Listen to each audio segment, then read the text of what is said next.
That is better. Okay. So now we've got actually the flow of time back.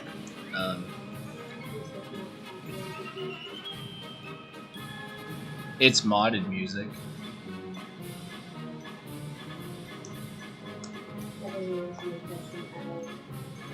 I have no idea. It'd be almost 100 years old. Kornilov. So, yeah. They're going to have their political crisis over there. And we're about to deal with one ourselves over in our country. We're slowly getting political power to add stuff like advisors. They added a new advisor system to the mod. I usually grab like just this guy for 11% research speed, which is really good, and then this guy for technology sharing bonus and trade opinion within the Middle Europosphere. As well, I might get this guy, but that one can kind of shift depending on what we do.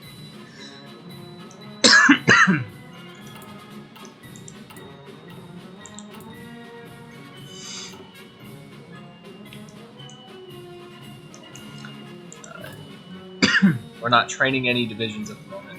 We've got a pretty basic construction lineup, I think. We're going to build up a lot of forts in the mid-game, hopefully, so that we can prepare the borders for what we need.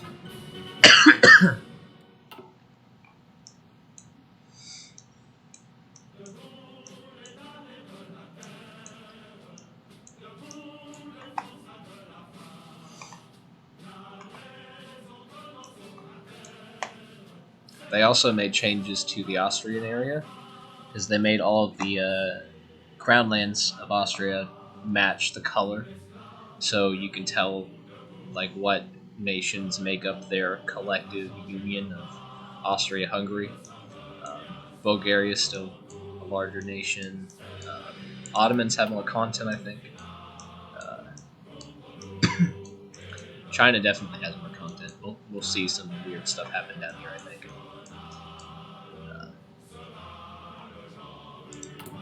That I got cryptology department forming. I'm pretty much immediately going to start decrypting ciphers, because by the time they actually get done, we'll probably need them.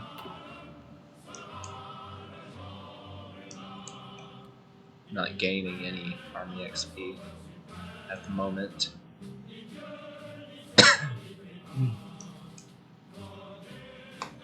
There's a lot of big cities right here.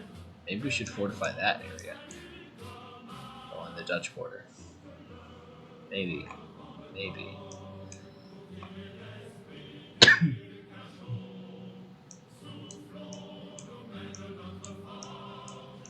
But I've got my two navies down here in the Red Sea and off the coast of Africa and the Atlantic, doing escort missions. And then I've got main battle fleet set up here with two patrols that go back and forth through the Baltics and the eastern North Sea. And then I haven't stationed my army on anywhere yet. They're just kind of floating around. But I shall move them as needed, probably individual armies at a time. Because if I move the whole group and then I need to move the whole group back, it's just not going to work. I've lost games to that before. Having to move whole armies across the world, it takes several in-game weeks to get from like here back here. It's just not really feasible.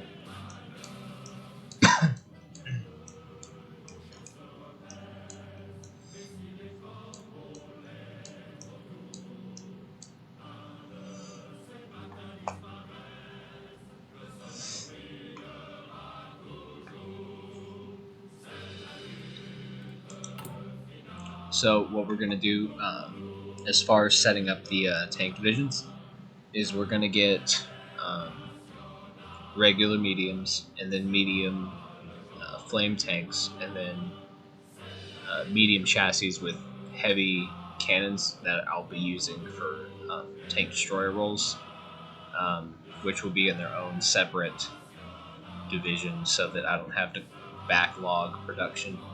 Um, and I think that will help um, attack harder, because usually what ends up happening, I've noticed, is these two countries get pretty big bonuses against you. I think it's like a 10 or 20% attack and defense bonus against you.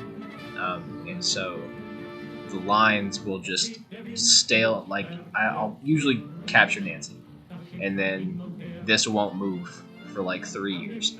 And then up here, there will be some back and forth, but usually we get pushed back to Brussels. Or even further. Even I've been pushed all the way back to the border, but sometimes we'll get lucky and it'll bulge out. We'll almost capture Paris here at the river, but it'll just stalemate over and over again. There was one time I was just like bumping up the manpower and console commands to see just like how many people it would take, and I ended up taking about 6 million manpower casualties until I actually was able to win. So relentlessly throwing yourself at the line just isn't doable. So I've got to think of a better, more creative way to get around that problem. Also, it would be now when I'm trying to record that my lungs would be acting up in a worse way than they have been all night.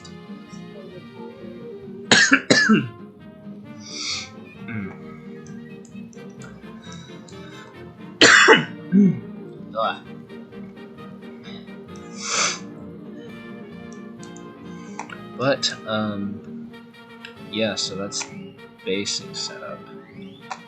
I'm not going to make any huge changes for a while to the layouts of everything. Of course, when January ends on the first year of the game, there's the stock market crash, and then some stuff's going to unfold all over the planet.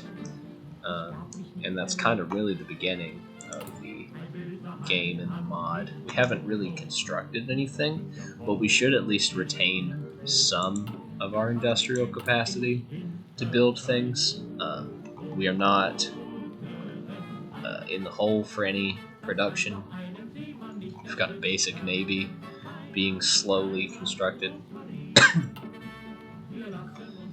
um, to fill whenever this inevitably gets pulverized by uh, Britain. But we'll try to build a bomber wall here to keep them from invading us in the Baltic Sea. But I have been rather unlucky before, and I've had humongous naval invasions across Denmark that pushed like all the way down to here, and then they're pushing from like here, and then Russia pushes in from the east near here, and then all of a sudden you have like this much territory left, and then you're dead. So I have had to fight 3 front offensives in this mod, and that's very difficult. Very, very difficult. So I'll go ahead and do the second upgrade to the spy agency. I'll go ahead and start working on ciphers. Just one nation at a time for now, because it takes a while. I have a couple mods. This doesn't actually work in this mod, the death counter to nukes, but I do have a nuclear weapon upgrade mod thing that kind of increases their functionality within the framework of Hearts of Iron, so it makes them a little bit more useful. We're going to play through the basic scenario, of course, which in this mod starts around 1940 and ends usually in 47 or 48. And then we're going to do a post-war scenario in a second series, focusing around the inner politics of whoever wins. I win, but maybe there will be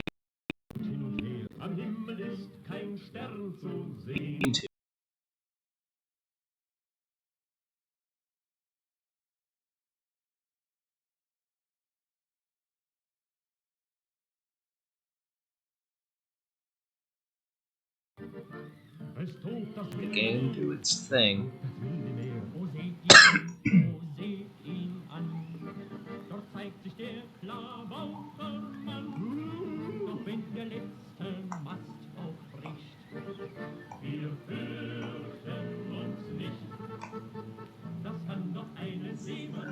Back out of that.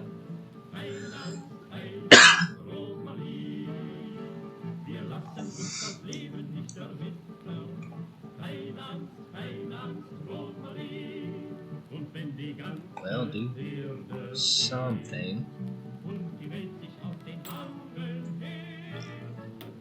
Okay.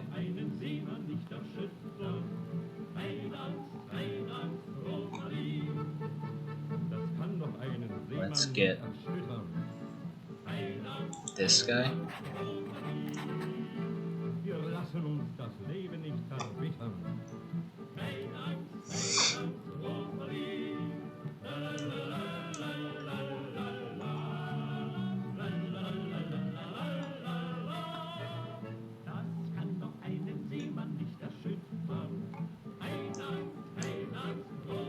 There we go. Time's moving again. It shall take a good bit of time especially for this, but I wanted to get this done as soon as possible so that we can work on the flamethrower divisions. They help a lot with moving through like urban combat, and I think if I have them integrated into the whole army by the time the battle begins, I might actually be able to go on the offensive, which will be pretty nice, I think. Instead of just having to have a several IRL day trench battle, essentially.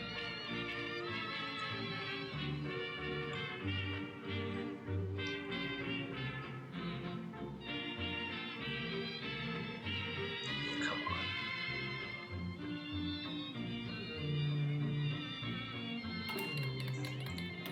Okay, so some stuff's already happening. Afghanistan is going to war with India. We'll see if they win. If they do, they usually can't gain access to this coastline here.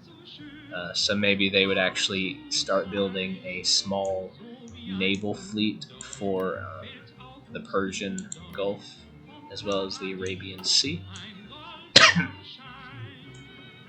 Which would be, I guess, a interesting change for the area. Pause real quick. Is there actually... I don't think there's actually anything there. No.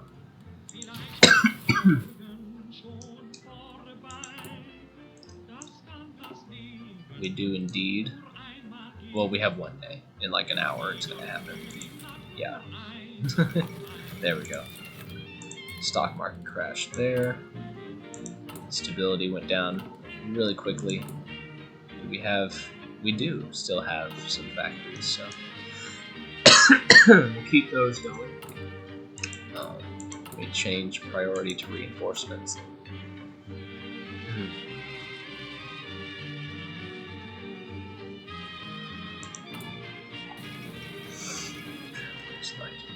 Guns. Okay.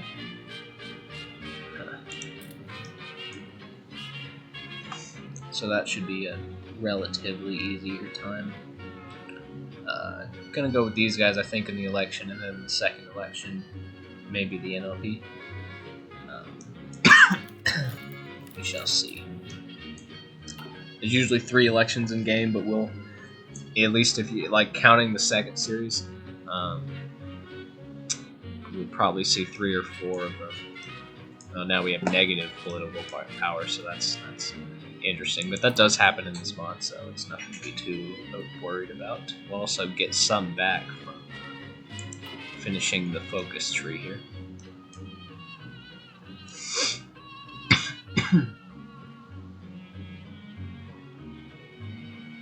Of course, the puppet states in this mod are actually useful, and they build up their own armies and stuff, and they can actually hold their own against Russia pretty well. I've actually gone the entire war, just letting Ukraine basically carry the Eastern Front all the way out here, and they've done it on their own. But sometimes it doesn't go so well, and we'll get pushed back to Königsberg. I actually did pronounce that right. Yeah, to here, and then they'll take everything. But it's not too common. It's not too common. I think if we play the strategy right, we should have a ready-made army in time. They actually delayed the start of the war longer than it was in previous updates, which gives you more time to build up after the economic collapse. So let's see. I'm going to go ahead and do this to get some of that stability back. So they've left Italy here, and Austria has let them gain independence again.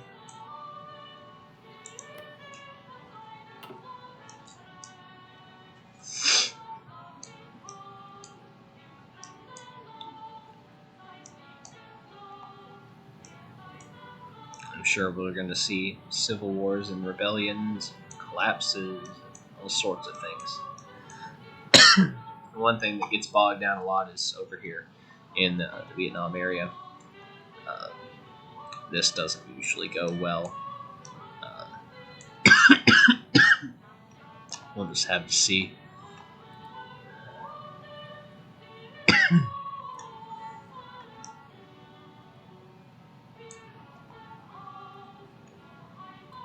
We're almost full on oil, though. That's nice. We don't usually get there, so that's good.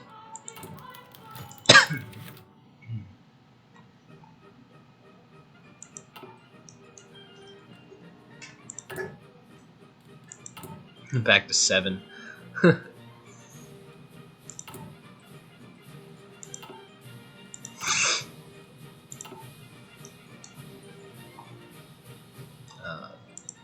And then let's see. Well,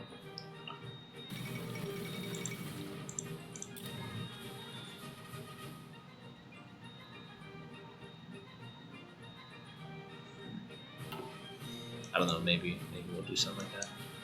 I think it's weird they got this weird demilitarized zone out here, and they can only have troops outside of the capital. We'll tell them to take the shares. Might as well. I'm not going to help these guys. It's not really a huge deal who wins or loses in here. As long as the legation states stay, we get the benefits from that. Of course, Germany Stasia will lose the AOG, which gives them 15% consumer goods, I think, or something like that. We'll go ahead and ban that. But we'll lose a lot of political party either way.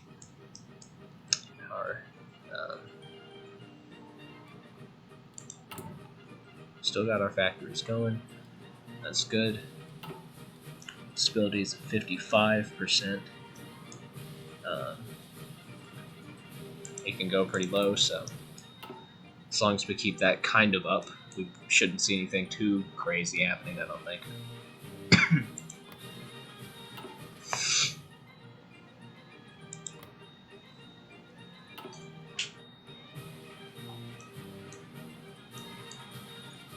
Of course, these guys are going to go populist, most likely. Well, right now they're paternal autocrats. They've got quite a lot in charge. We'll just have to see.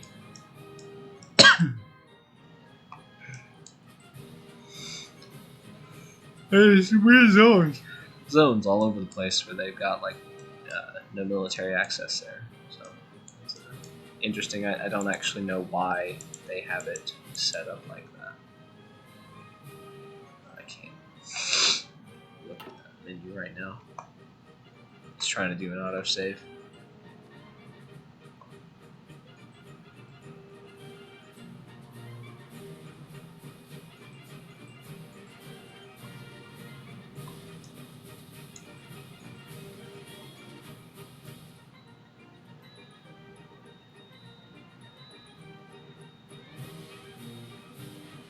There we go. Sometimes it'll do that. So this does have a claim from Latvia, so we'll probably get that in any future peace agreements.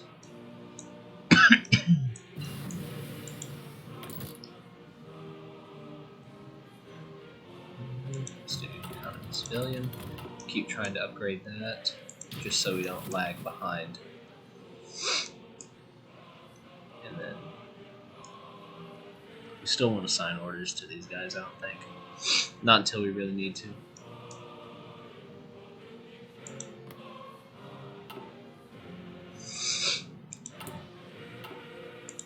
Is that claimed by Ukraine? No. Okay.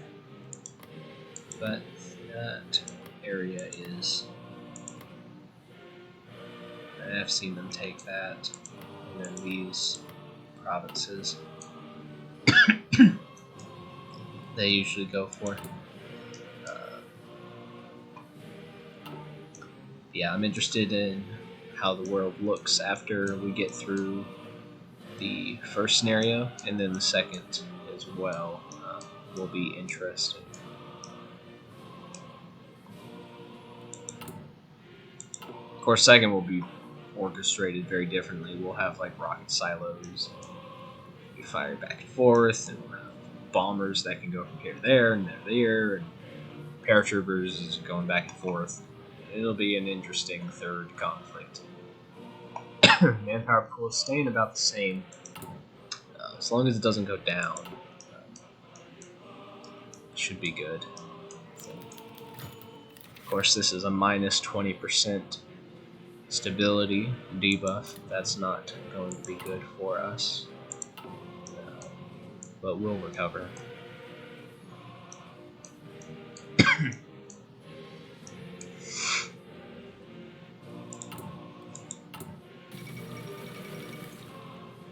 Alright, secure-ish. Satellites, Bithynia.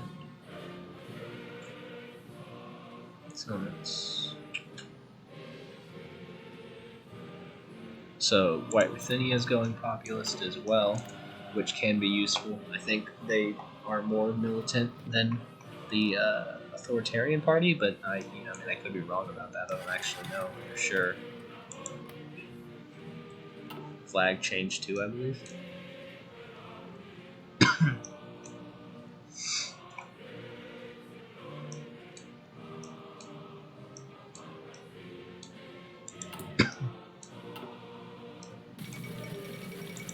They're going democratic over in Australasia. No real city to take there. That's just a random pop-up.